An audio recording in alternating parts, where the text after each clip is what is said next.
Hey, what's up guys? My name is Tom Spark. Today we're checking out Spellbreak. It's a closed alpha battle royale, kind of RPG-esque, MOBA-esque, mage type fighting game. In a lot of ways, it kind of reminds me of something like Realm Royale mixed with Paragon. So you do have more spells and abilities and kind of items to play around with. There's a lot of verticality in the game, really good spell effects, really cool animations. So it definitely offers something unique in the battle royale genre. Now, is it going to be enough to kind of freshen it up and make you not have battle royale fatigue? Well, I think that kind of depends on you. Now, for me, in some ways, the match and overall format of battle royale is getting a bit old. But Spellbreak does do a lot of things that are kind of new to the genre, so it might be enough to awaken your battle royale cravings. Anyways, guys, let's go ahead and jump into the review and see what I thought of my first impressions of Spellbreak Alpha. So here are some of the classes in Spellbreak, and this is one of the reasons this game is unique in that there's a little bit of progression in every match. Instead of finding attachments and things like that in some ways, you're actually kind of leveling up your character as the game progresses, picking additional kind of passive effects to your abilities. So if you have a fireball, for example, if you hit the ground, it could leave kind of like a smudge of fire to damage over time enemies. But yeah, here are some of the classes. Most of them are mostly passive effects, but it is kind of interesting to see them playing around with this idea. There isn't a quest system yet. Here are some of the characters that you could kind of pick between. Not too much customization yet, though. The store will take you to this page, which just kind of incentivizes you to buy different packages. So I'm not really sure how they're going to monetize the game quite yet. Starting off, we're starting our first match here. You pretty much land like every other battle royale game. You're going to be able to pick up potions similar to Fortnite in that aspect. But the items in this game work kind of via gauntlets. And as you can see here, picking up Frost Gauntlet. So you have two items, one on your left hand and one on your right, and these are kind of like your shooting abilities. So with the Frost Gauntlet, it's kind of cool. It's almost like a sniper weapon. You can kind of hold down the right click to actually kind of aim and snipe enemies. Very cool. But then it also kind of leaves a trail behind of frost that people kind of slip on. And one of the most interesting aspects of this game, I think, is really the spell effects and the spells themselves. I'm equipping a frost one, so you could have frost and ice and various different combinations between poison and all sorts of stuff. But the interesting thing is that if you shoot ice on the ground, for example, if you shoot fire, it's actually going to melt the ice, which is a really cool idea. And not really something I've seen too often in many games where the spells have an actual kind of like presence in the world. Now, with something like World of Warcraft, if you shoot a fireball at someone, it's going to hit the character. And if you shoot, frost, it might slow them down. But the actual spells themselves don't really affect the environment. And that's something that Spellbreak does very well. When you're shooting frost, it's going to slow people down and step in it. If you shoot poison, if you step in it, for example, if you shoot fire, it's going to leave behind fire. And the spells do kind of interact with each other in that sense. And of course, there's also like wind spells and stuff like that. So overall, I think there's a good amount of different kind of weapons in terms of spells. But I'm not really quite sure how well the progression system works in this game. As you can see, you could kind of pick talents across through the game, which kind of gives you a sense of progression. However, it can get a little bit tricky because if you really go up into the fire tree, you're going to have trouble if you can't really find a fire weapon. Now, most of the weapons are pretty commonplace. You should be able to find the weapon you need. But let's say, for example, you go really high up the fire tree, and then you find like an epic poison gauntlet. It kind of feels like annoying in that you can't really use the epic poison gauntlet if you want some of those abilities you've been working towards. So you might stick with a common or even just rare kind of gauntlet that matches your spec abilities that you've picked throughout the match.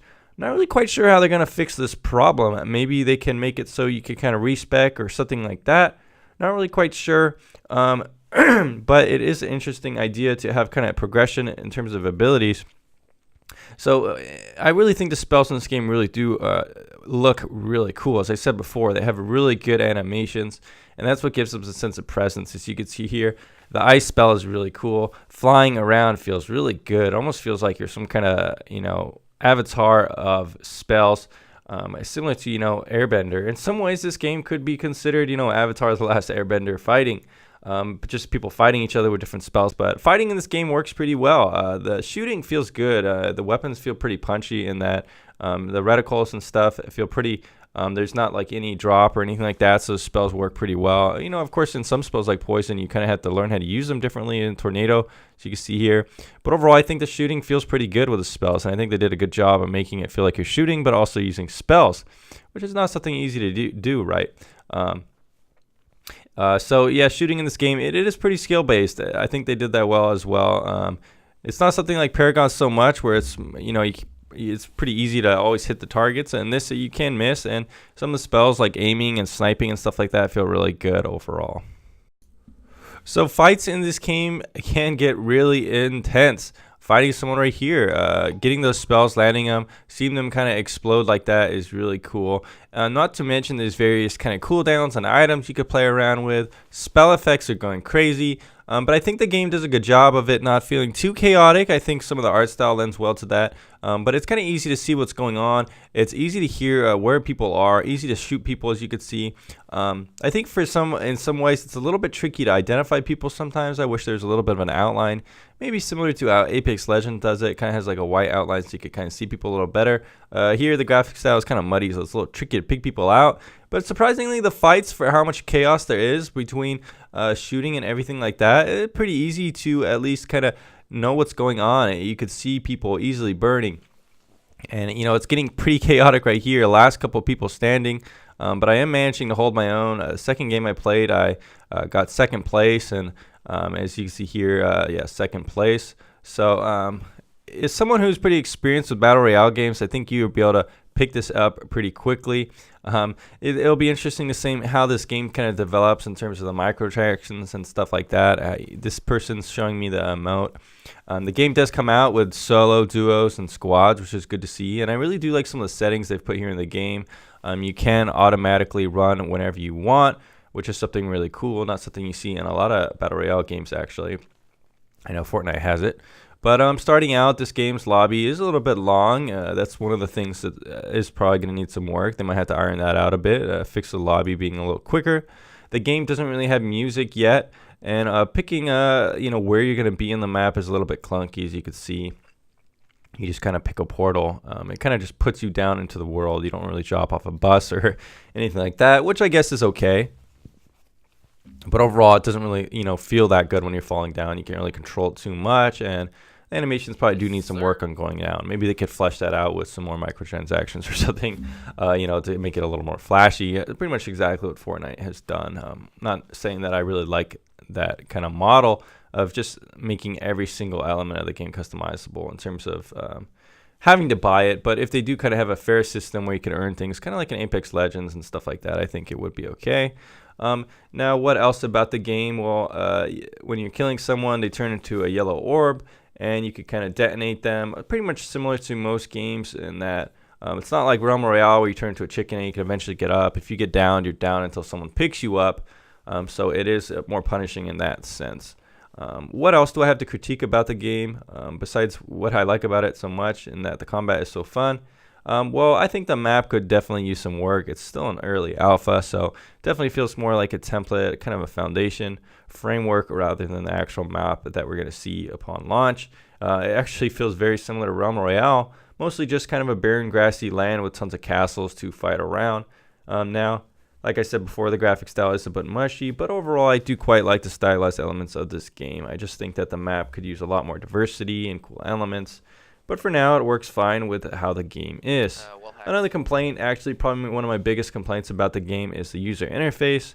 Now, it works well in terms of visual, seeing what you need to see, and potions and stuff work well and stuff like that.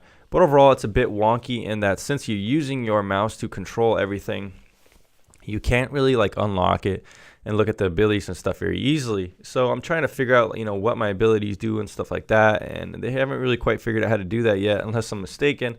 But looking at what the different items do, looking at what the different abilities do, it doesn't really seem very intuitive since your mouse is kind of locked to aiming.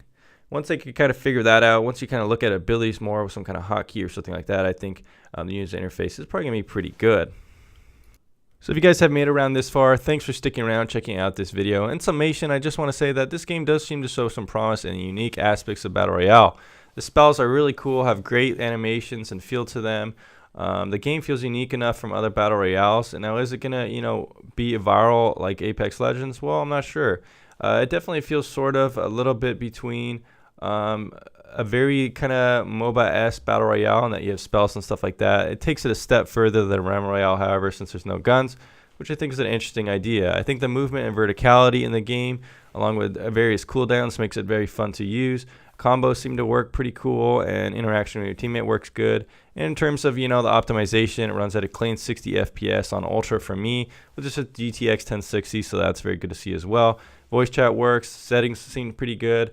We'll just have to see what kind of microtransactions, what kind of cosmetics, what kind of progression systems are put into the game to make it kind of stick around. It'll be interesting to see, but I think this is a good one to check out. The pacing of the matches feel very good, which is something that's always been a problem for me. Since the spells are so loud, it's pretty easy to find fights and engagements, and the various movement mechanics and stuff like that make it pretty easy to get around the map. They could kind of just improve the way the map looks, improve some of the user interface, make it easy to see what kind of spells do what and what not. Maybe add some good music to the game, of course. And besides that, there isn't really too much besides the game needs, in terms of my opinion, to be a really solid foundation for a next Battle Royale game. Anyways, guys, thanks for checking out this video, and I'll see you again very soon.